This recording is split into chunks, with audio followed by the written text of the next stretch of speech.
Salut tout le monde, c'est Jérémy. Ça fait quelques semaines que j'utilise la nouvelle montre de chez Xiaomi, la Xiaomi Watch Pro 2. Celle-ci reprend les points positifs qu'on avait sur les anciens modèles de la marque, mais apporte quand même une grosse nouveauté avec l'arrivée de Wear OS, le système d'exploitation de Google, ce qui permet d'avoir pas mal de fonctionnalités en plus et la différencier davantage des smartbands, les trackers d'activité. Et selon moi, il n'y a qu'un seul point négatif avec ce changement qu'on verra un petit peu plus tard.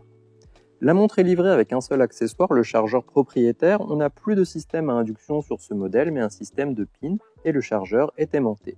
Concernant le design, la montre est disponible en deux couleurs. La montre noire que j'ai ici avec un bracelet en caoutchouc, lui aussi noir, et une version argent avec un bracelet en cuir marron. Bien entendu, les bracelets se changent facilement et on a même plusieurs couleurs indiquées sur le site de la marque, mais qui ne sont visiblement pas disponibles pour le moment. Le boîtier est en acier inoxydable avec un cadran de 46 mm et un écran AMOLED de 1 pouce 43. C'est une montre qui ne sera pas vraiment adaptée aux petits poignets et elle existe en une seule taille. Il y a un motif clou de Paris autour du cadran. On a deux boutons sur le côté ainsi qu'une couronne rotative qui peut être aussi appuyée et sert de bouton finalement. Sur l'intérieur, on retrouve un haut-parleur et un micro pour les appels et l'utilisation de l'assistant Google. On a aussi les capteurs pour le rythme cardiaque et le connecteur pour la recharge. Comme indiqué sur le bracelet, ceux-ci font 22 mm et on peut les retirer facilement avec le système de fixation, donc on pourra aussi pourquoi pas mettre des bracelets d'autres marques. Pour les caractéristiques, la montre utilise le Snapdragon W5 Plus Gen 1, c'est un processeur gravé en 4 nanomètres et qui rend la montre très fluide à l'usage. J'ai pas eu de ralentissement particulier en naviguant dessus ou en ouvrant les applications. Elle a 2 Go de RAM et 32 Go de stockage. Alors on pourrait penser que la taille du stockage c'est pas vraiment important sur une montre connectée, mais ça peut l'être en tout cas parce qu'on peut l'utiliser sans son smartphone et partir avec pour se promener, pour faire du sport. Et ici on pourra rajouter des musiques ou des livres audio par exemple afin de pouvoir les écouter avec des écouteurs Bluetooth par exemple. Et justement si on souhaite sortir sans son smartphone, cette montre est disponible en deux versions, une version Bluetooth et une version 4G LTE qui va vous permettre d'utiliser finalement une carte eSIM dans la montre. Le modèle Bluetooth aura besoin du smartphone pour tout ce qui est réception des appels ou des SMS, alors que la version 4G pourra être utilisée indépendamment, ce qui peut être pratique quand on part se promener ou faire du sport et qu'on souhaite laisser son smartphone à la maison. Dans mon cas, j'ai bien la version eSIM, mais je n'en avais pas à disposition et je suis parti à l'étranger peu de temps après l'avoir reçue, donc j'ai pas pu utiliser cette fonction. J'essaierai probablement à mon retour, donc n'hésitez pas à se poser des questions sur cette fonctionnalité. Elle dispose aussi du GPS, GNSS double bande à 5 systèmes pour la localisation et l'utiliser sur Maps ou pendant ses sessions de sport. Et elle est aussi étanche à 5 ATM pour la natation. Pour naviguer, on peut utiliser à la fois le tactile ou les boutons. Le bouton du haut peut être personnalisé pour accéder à l'application de son choix, notamment celle installée par la suite comme WhatsApp ou Gmail par exemple. Le bouton du bas permet d'accéder à la dernière application ou menu utilisé. Le bouton de la couronne permet de revenir au menu principal ou d'afficher les applications. Et sur l'écran, on peut glisser du haut en bas pour voir les notifications, de bas en haut pour accéder au paramétrage et de gauche à droite pour afficher les différents widgets comme le nombre de pas, la météo, le nombre d'heures dormies, etc.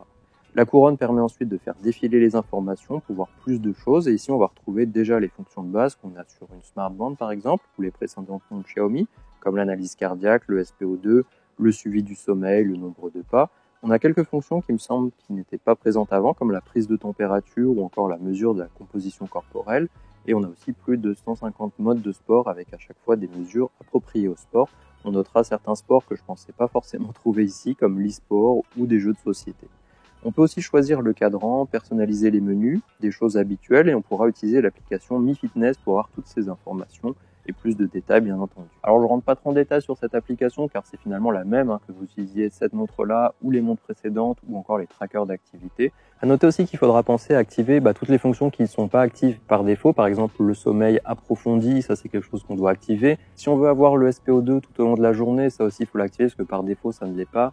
Les mesures cardiaques toutes les X minutes, toute la journée, ça aussi il faut penser à le faire. Parce qu'il y a différentes fonctions qui ne le sont pas, tout simplement pour économiser de la batterie, j'imagine. Concernant la précision des différents relevés, je pense que c'est équivalent à ce qu'on avait sur les modèles précédents. Je ne veux pas vraiment comparer parce que j'ai pas de modèle, on va dire, médical qui permettrait d'être sûr à 100% que ça fonctionne bien. Après, si on est vraiment intéressé pour la partie sport et qu'on fait de la compétition, ce genre de choses, je pense qu'on se tournera plus sur une montre dédiée au sport que sur une montre comme celle-ci, bien entendu.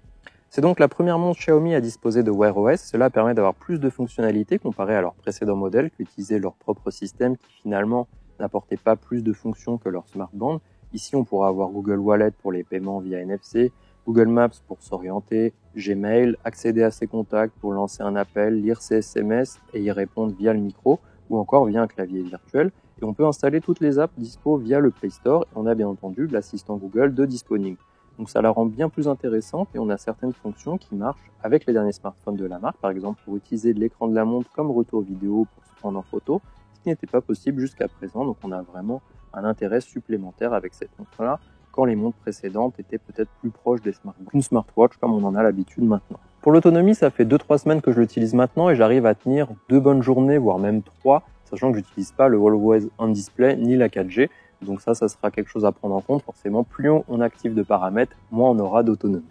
Sur le site Xiaomi, ils indiquent 55 heures avec la version LTE et 65 heures avec la version Bluetooth.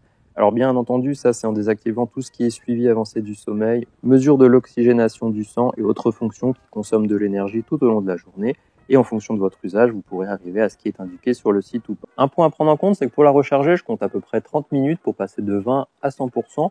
Donc c'est pas trop long, je trouve. Si on va prendre sa douche, qu'on se prépare ou quelque chose comme ça, on peut mettre la montre à charger. Quand on a terminé, aller charger à 100% et on repart pour 2 jours sans problème. Maintenant, c'est sûr qu'on n'aura pas la même autonomie que sur les montres précédentes qui, elles, avaient leur propre système qui, du coup, permettait de tenir pratiquement une semaine sans problème.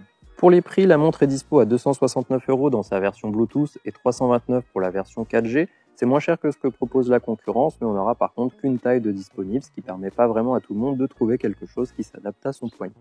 Dans mon cas, j'ai longtemps utilisé la Xiaomi Watch S1. Celle-ci utilisait le système de Xiaomi et apportait un côté plus élégant qu'un smartband, mais n'apportait pas vraiment plus de fonctionnalités.